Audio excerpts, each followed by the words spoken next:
Where can I turn in my DNA? Topher, wasn't there a movie recently, I think it was about Schmidt, where someone asked him, how do you write women so well? And he said, I remove reason and accountability. That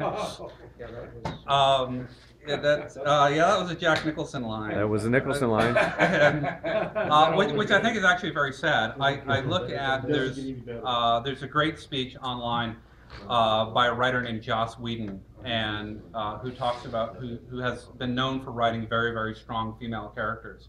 And they keep asking him, why do you do this? And his ultimate answer is, because you keep asking me why. Yeah. And one of his quotes, it's one of my favorite, he says, recognizing somebody else's power does not diminish your own. Amen, brother. And so, I like that answer a lot better. There's also, there's an author out there, in case you care, guys. Last name is Scotterline. She actually writes lawyer and murder mysteries, but the lead character is a female. Excellently done, excellently well written. Again, it's a little juxtaposition. You're used to that being some strong man and her needing some strong man, but Miss Scotterline actually does a fabulous job. Topher, I thought that was really well put. I had no idea where you were going to go on this, and I can see your point.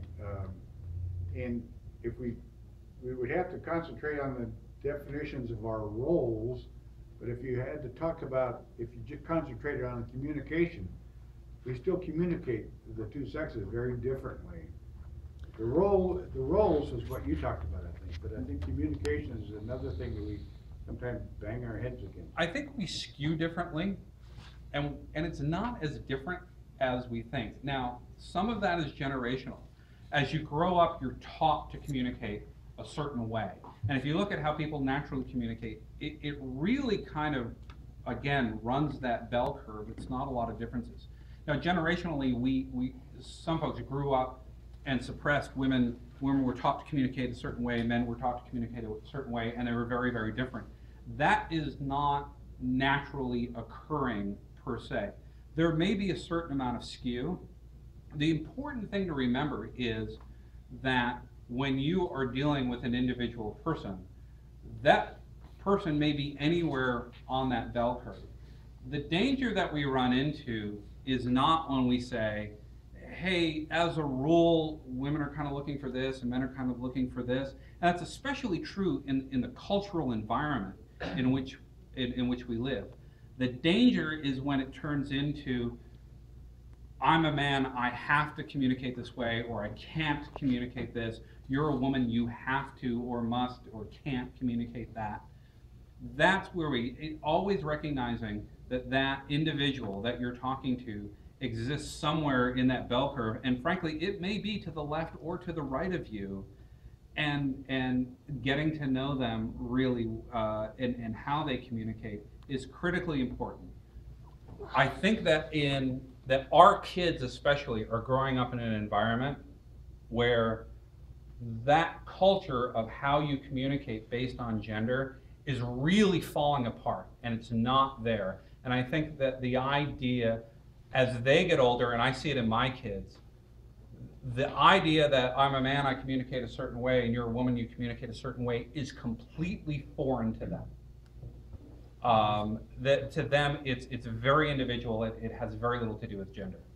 Well, Topher, I'd like to add to that a little bit. In a recent conversation that I've had, when you're discussing any item, be it politics, business, or whatever, and there is a dissimilar view on a subject, the only way you can come to true communication is not only understanding one side of the coin, but understanding the opposite side of the coin.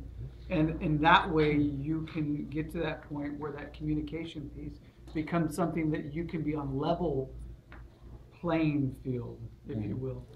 And I'll tell you, the worst communication experiences I've ever had have been with another man whose style, whose personality was so on the opposite end of that bell curve for me. It was terrible. Topher, when you said that the women's movement really has provided a lot for women, and in the same time frame we didn't provide anything for ourselves, it really kind of struck a chord with me. I remember going to the military academy, and my class of 860 entered with 3 blacks. The next year there were about 34, and they went. The academy went through a time of, and this was 1963, 64 that we're talking about. So this was the civil rights era, and they didn't do a good job of figuring out how to assimilate minorities into what was basically a white experience at the time. Then I went back and I was teaching, and from 1973 to 1976, and the first women entered just as I was leaving, and they went through a process of figuring out how to give them the proper support. And one of the results has been the women have been very, very successful in what is so-called man's world. And now we see, just within the last month or so, that women will be allowed into combat roles.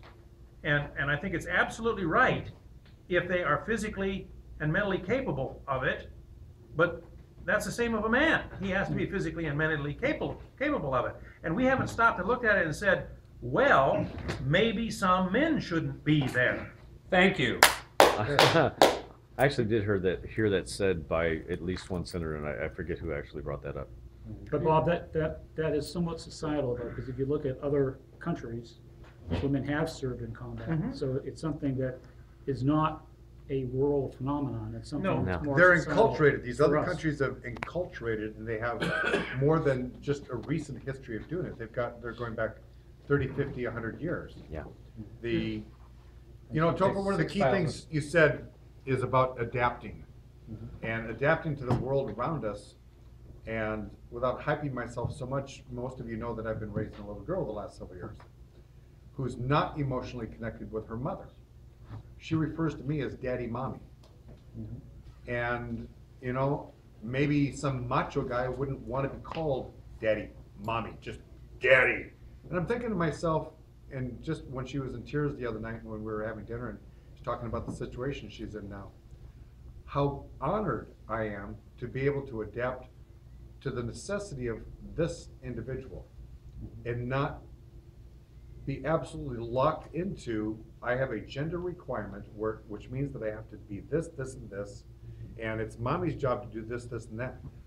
I took her to Pink's to have her go shopping for her feminine stuff because her mom didn't know what to do.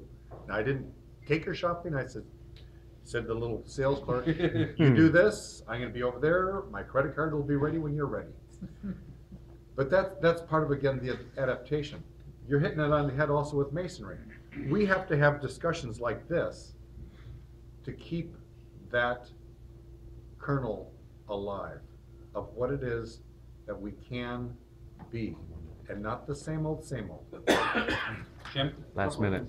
One, Bill, piece of advice, friends of hers, the big thing there is take them on group shopping trips, and then the girls work together pretty well. But what I They really do, but want, not the first time. what I really wanted to talk about was, Topher made a point before about how women threw out the old thing and invented something new and got to a really good place. But there is something that is a side effect of that my wife's pointed out to me on numerous occasions that I've seen and is different than our experience here. And that is cross-generational things. One of the side effects of the women's movement was to divide women.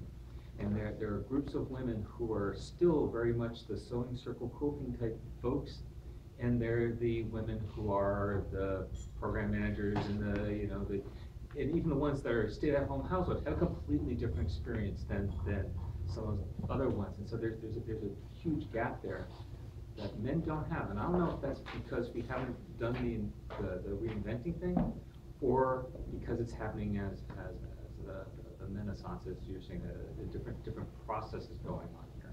You want to call last comment? Yep.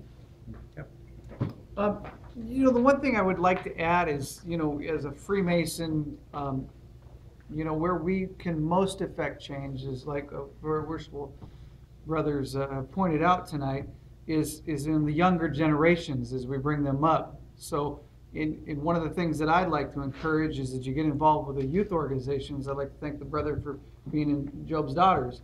I myself are on the Rainbow Advisory Board for Everett Assembly Number 9. You know, and it's when we get involved in those organizations, those young ladies or men in those regards at DeMolay, they see our examples and they take to that. I mean, I had to explain to my daughter the other night that I felt that she was being reserved in her assembly meeting because I was there. And I had to tell her, I said, no, I'm there as a board member. I'm not there as your father. If you want to come to me as your father, that's one thing. But if you say something in your assembly and it's to stay there, that's where it stays. Because that's where you're with your sisters. But you need to also understand that, you know, if there's something you need to bring me into, I'm there for you, and we can talk about those things. So that's, again, bring it back to the youth organizations. My final thought, and to answer that, then I go back, I think Masonry has been an organization which has traditionally accepted much more complex views of what it means to be a man. We inculcate it, we espouse it. We can be wonderful examples out there where men realize that when they talk to me or they talk to Doug and they talk to Bill and they talk to you, they're not getting one consistent story of what it means to be a man. They're getting a view from your life, a view from my life, a view from your life, and realizing that as long as you have that honesty, that integrity, you can be whoever you want. Right.